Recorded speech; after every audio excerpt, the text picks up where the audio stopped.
I work a lot with small and medium-sized businesses, and in a lot of these places I find that they use the same administrator account on all their systems, and they have the same password on all the systems, and everybody knows it. That's one of the first things that I try to get solved with that organization, because what I want is I want each individual administrator in their organization to be responsible for what they do and have a way to track that information. Now, when it comes to ISA Server, the easiest way to handle this is to set up administrative roles. So, if we go and take a look in the ISA Server Management and drill all the way down, so under the Server, to Configuration, to General, you'll find an option called Assign Administrative Roles. And if I click on that, it's going to come up with a list of the users and groups and what access they have. We see here that the group, or the user called ISA Server/Administrator, has ISA Server full administrative permissions, as well does the administrators group. So, one way that I could solve my problem with my users, of basically who's doing what on the ISA server, is I could go and make sure that each of my users has a user account. To do this, click on your Start button, right-click My Computer, and select Manage. And when that comes up, we'll see on the Computer Management Local Users and Groups. If I click on Users, I see that I have the administrator there, plus I have a user called Grant, plus I have a user called Linus. And I want these two users to have the ability to manage my ISA server. So what I would do is, well, if we look at this list, it says that if they are a member of the administrators group, they will be given full administrative permissions to ISA. So, and that's my intention with Grant. So let's take the Grant user and add them to the member of the administrators group. And that will now give Grant the privileges to manage this ISA server on the same level as the regular administrator. Now, Linus is sort of my junior IT admin here, and I don't necessarily want to give him the same control.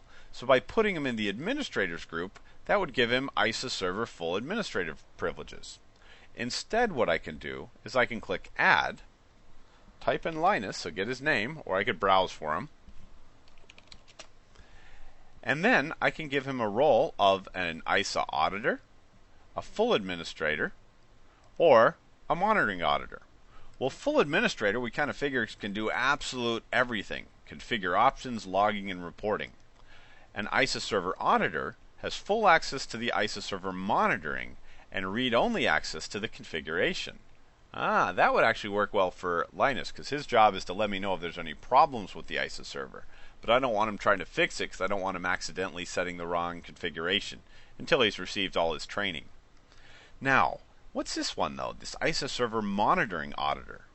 Well, it allows access to basic ISA server monitoring features.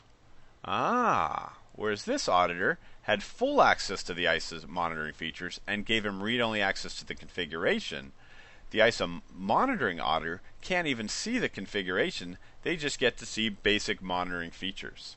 So that might be useful if I have a local on-site person who needs to be able to look to see what's happening on the ISA server as far as monitoring, but we don't even want them to be able to see the configuration. Now, some of these are for the larger organizations. If you're a one-man or two-man IT shop, then chances are you need full control over everything. So you would utilize the ISA server full administrator. But in a larger organization, or an area where you may not have all of your IT administrators at the same level of training, you could give them varying levels of control. So we're going to go ahead and give Linus ISA server auditor permissions. Okay, so we'll go ahead and click OK. And should we test it to see if it works for Linus? You bet. Well, I don't remember what Linus's password is, so let me reset that for him. And let's log off the ISA server and see what he can do. So, better apply that change I just made. There we go. And we're going to log off. And let's go ahead and log in as Linus. So, Linus is just going to be a user of this system, but he's going to be able to, in the ISA configuration, configure monitoring but not change any of the actual ISA server rules and firewall configurations. So let's bring up the ISA management. So all programs, Microsoft ISA Server Management. Under ISA Server here, let's take a look at the firewall policy.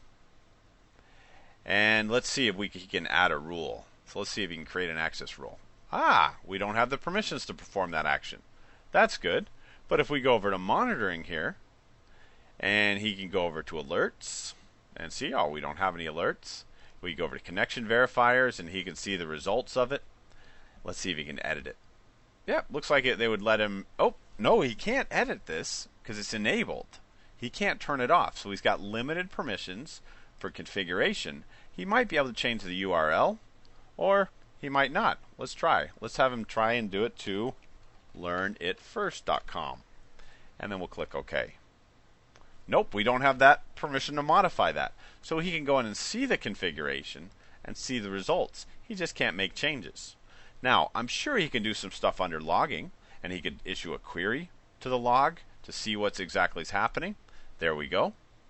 And he can also go and work with reports, so he could generate a new report and things like that. He just can't change things that deal with the actual configuration of the ISA server. And that's exactly what our intention was, to give Linus the ability to see what's going on in ISA. You know, he can go and look and see, so maybe he took a class on ISA or he's watching some of our videos and wants to see how I've set this server up. He can go and look at any of the rules, but you'll notice most of the options are grayed out for him, or if he tries to make the change, it won't let him. You know, if he tries to add another network to this, let's see, he tries to add it and says, okay, I don't have the permission to do it. So what you've got here is the ability to have varying levels of administrators.